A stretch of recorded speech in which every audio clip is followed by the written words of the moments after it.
Okay, welcome back to Wire Run TV. Thanks very much for joining us in a brand new season. If you're new to the channel, if you're new to this show, then we hope that you're going to stick with us week after week to discuss all things running. This episode, our very first one of season 3, has been completely designed and asked for by you, the runners. So let's roll the intros and get this episode going, the first episode for season 3.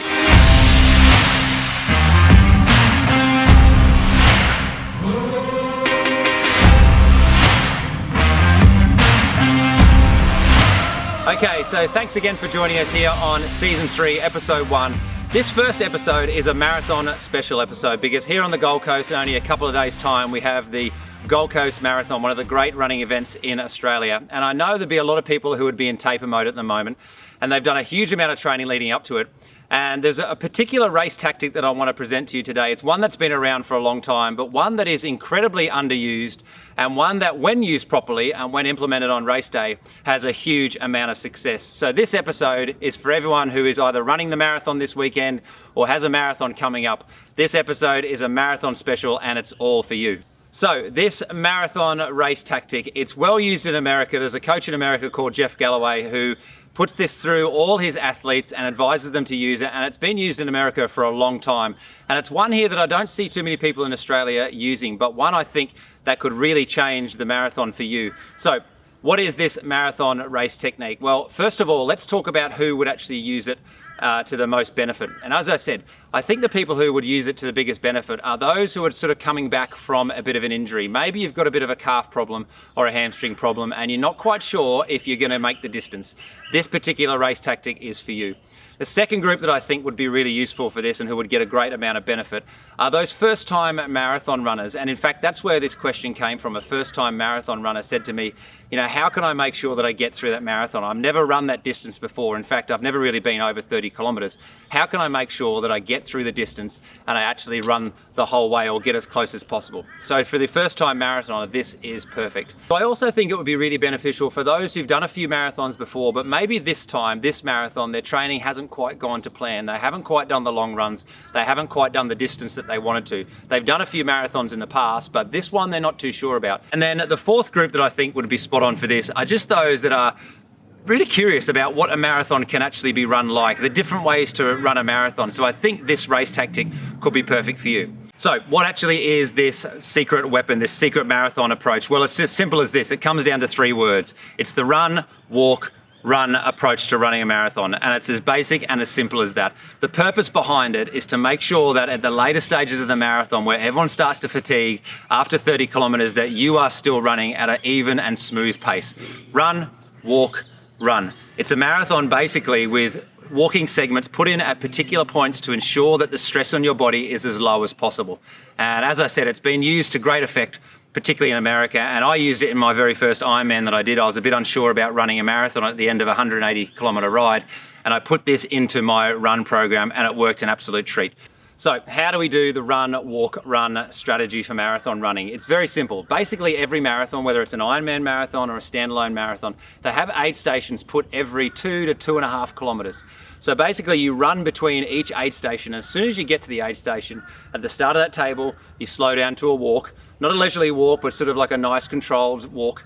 And you walk from the back of the aid station to the front of the aid station. As soon as you get there, you start running again. And the great thing about this, for most runners, the aid stations are going to be about 10 minutes apart, maybe 15 minutes apart. So really the only bit of running you have to do is 10 to 15 minutes of running, and then you get a walk of 15 or 20 seconds. And you repeat that aid station after aid station from the very first one. If that aid station is at 2 or 2.5 kilometers into the marathon, no one's going to be really walking then, but this is when you can really use your head, get your tactic under control, and start walking from that very first aid station on. Now, what Jeff Galloway actually says about this is that you repeat this until you get to about 32, 33, 34 kilometers. And from that point on, that's when you sort of make a bit of a judgment call yourself. If you're not feeling great, keep using that run, walk, run tactic from there. But if you're feeling really good, he says, from this point, run to how you feel. If that means you run the whole way, then you run the whole way home.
the big thing behind this, I think personally, are the benefits that you get from a run, walk, run type of marathon.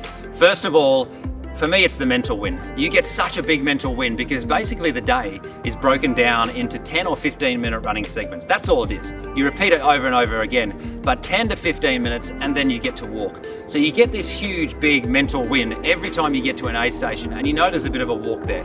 So first and foremost, the mental benefits that you get from the run, walk, run marathon approach are absolutely huge. So the second big win, I think, for this particular approach to marathon racing is the heart rate.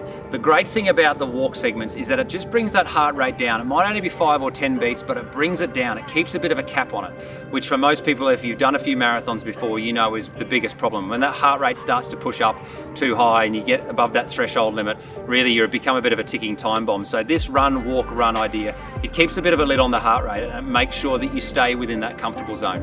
So the heart rate win is a big one for me as well. Thirdly, what it allows you to do is also make sure that your nutrition is absolutely on point.